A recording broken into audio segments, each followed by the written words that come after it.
Hey guys, Congresswoman Cammack here. It's about 4 o'clock or a quarter after 4 on Monday the 14th. And if you have been watching the news for the last 24 hours, just turn it off. Just turn it off because it's all the same stuff. It's all the same garbage repeating over and over and over and over again. And there's a whole heck of a lot more going on in Washington, D.C. than what is being shared on the news. And that is by design. So I wanted to just pop in here and just give you a quick rundown of what's actually going on this week, as well as share a little bit of good news. I know everybody's watching the elections very closely. I am in the Capitol in my official office, so I cannot talk about politics or the elections other than to say we still anticipate that we will have the majority in the next couple of days. But I can only talk about that in detail on my other unofficial channel, which is just Cammack. But for right now, I want to keep it all official business, congressional business. So here's what's really going on.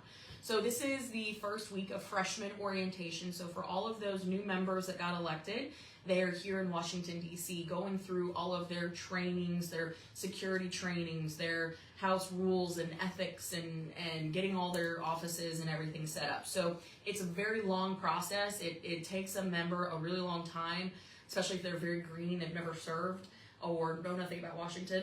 It takes a long time to kind of get set up. So we're up here helping, trying to get them up and running so that when the new Congress, the 118th Congress starts, and remember, a Congress is 2 years. So we're currently wrapping up the 117th Congress, but the 118th will start on January 3rd of 2023. So freshman orientation is all of this week, and then we break for Thanksgiving, and then there's another week of freshman orientation. But while all that is still happening, the House still has business. So today, for example, I'm really proud of the fact that we passed a bill, one of our bills, H.R. 1960, which is designating one of our VA clinics that we have actually fought for the appropriations and worked to get the building, and it has been a very long process, but it's pretty awesome that we now are in the final stages, the final steps, and we have officially designated it the Andrew Kenneth Baker, the Andrew K. Baker VA Clinic in Middleburg, Florida, and it's named after a veteran who tragically lost his life in a SEAL training accident.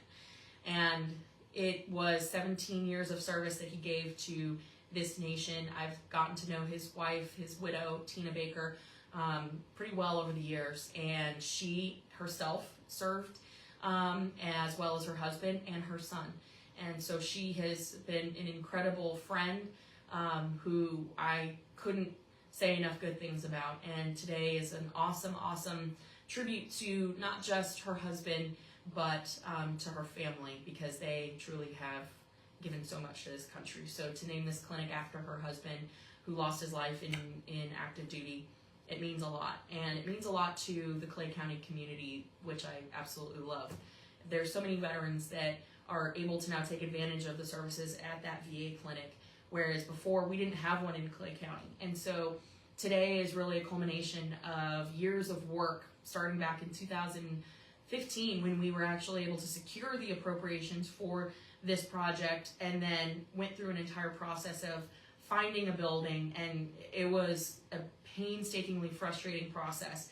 There were so many failures along the way where we would find buildings that didn't meet the specs of the VA, or we tried to push for them to build a facility and they refused. And so we've had a lot of challenges with this particular project, and so to get this named after a local hometown hero is really, really important, because there's not enough that we can do to honor the service of our veterans. And so I know Veterans Day was just a couple days ago, but I think this is really important, and especially important that we pay tribute. So you got freshman orientation going on. We are passing bills all this week. So today, tomorrow, Wednesday, Thursday, Friday, we are voting all week on particularly a lot of veterans bills. So strengthening the VA system, working to get care up for our veterans, dealing with a lot of cybersecurity issues.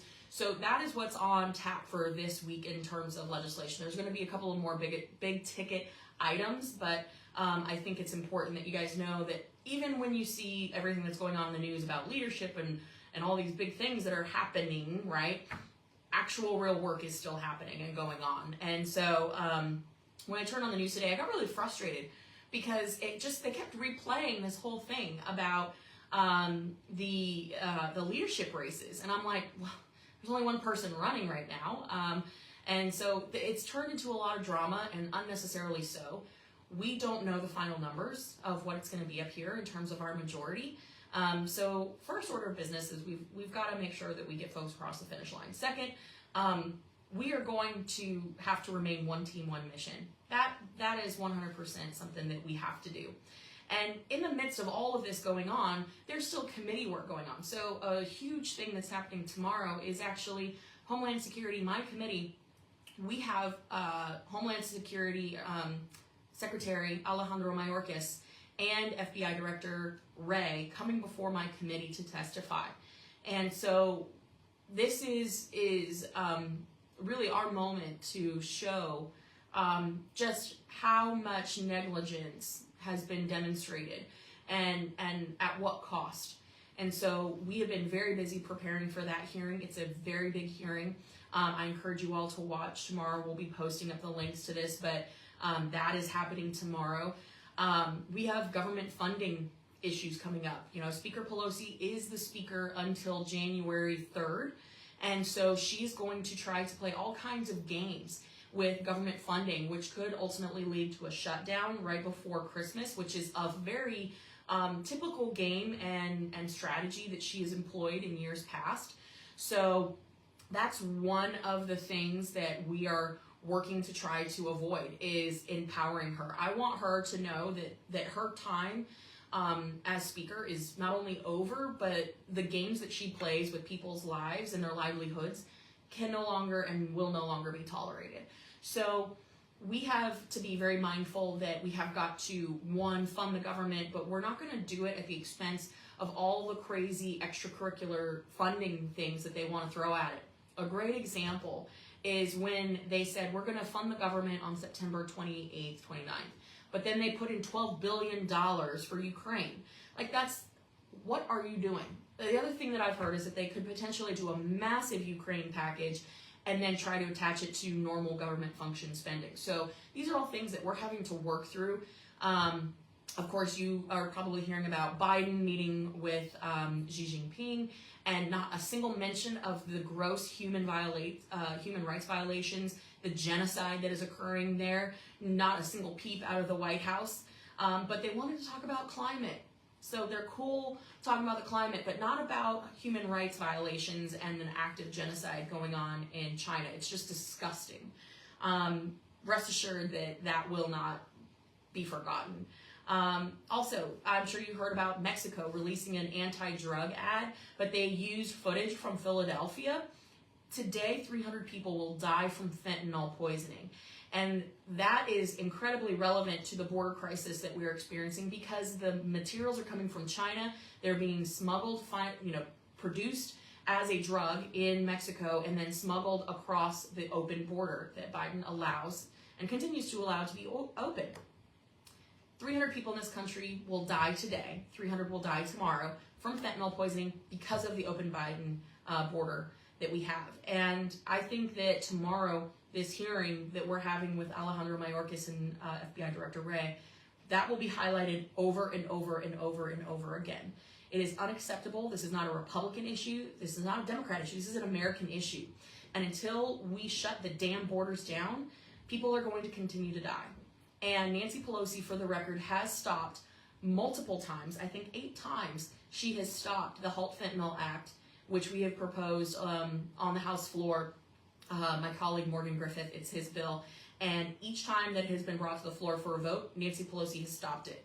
So it's that kind of gamesmanship that is costing Americans their lives. And it's absolutely destroying families and communities. It will not be tolerated. So that is a top issue of mine that we need to address, because every community is affected. Also, Hurricane Nicole has had some pretty significant impacts, not just to the Atlantic coast, but to my district as well, the St. Johns River. So we've been in regular touch with our local elected officials and folks that are working on hurricane recovery, as well as the ag community up and down that side of the state, who's been really tremendously impacted by not just Hurricane Ian, but also Nicole. And so we have been pushed to the max with all kinds of issues, ranging from committee prep to votes to, of course, the election, which we were thrilled with the outcome. And I'm very honored to serve for another 2 years. So thank you to everyone. It means a lot, truly. And we're going to work harder than ever to prove that you can absolutely come from a background like mine and be successful and represent people effectively and with compassion, and be truly someone who loves the Constitution and adheres to the Constitution. And I think there's tremendous opportunities there. But I just want to jump on here, like I said, and let you know that there's a whole heck of a lot of things going on in Washington. So much bigger than just the stuff you're seeing on the news.